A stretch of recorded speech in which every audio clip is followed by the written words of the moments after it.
They grew up with nothing.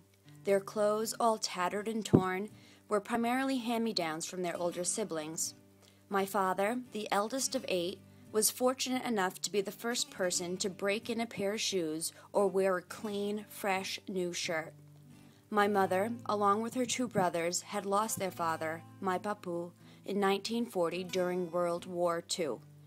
At the tender age of 6, my mother tragically lost her mother, my yaya, when she was kidnapped and later killed during the German Revolution of 1947. Yearning for a better life and the opportunity to help provide for his family, my father knew he had to leave the poor, war-torn country of Greece and travel to America, the land of opportunity.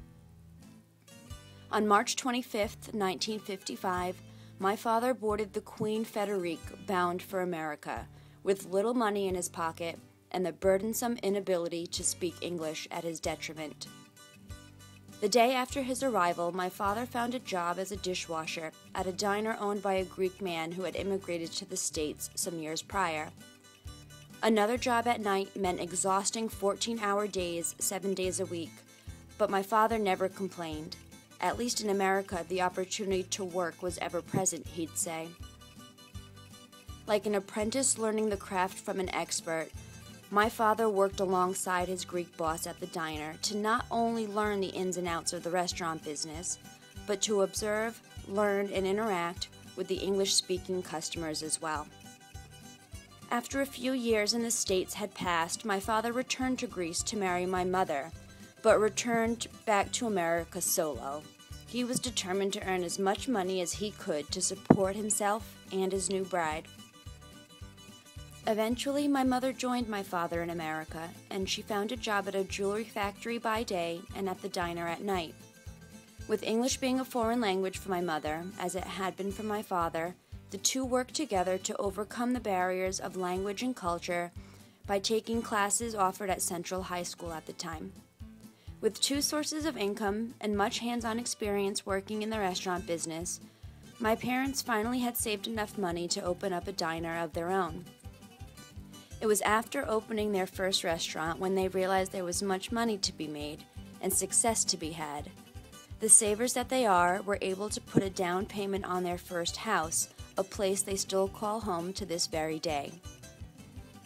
They also purchased a second restaurant that was closer to home and was run solely by my mother. At this point of their lives, they had accomplished what had once been an unimaginable feat. They found success in the land of opportunity, and after 50 years in this country, the restaurant continues to run, but now as a family affair.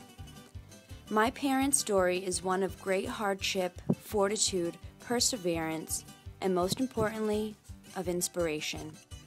The challenges faced by my parents are ones that I will never have to contend with, but nonetheless, they must not be overlooked or forgotten. The adversities that I have faced are merely molehills in comparison to the mountainous trials and tribulations faced by my parents.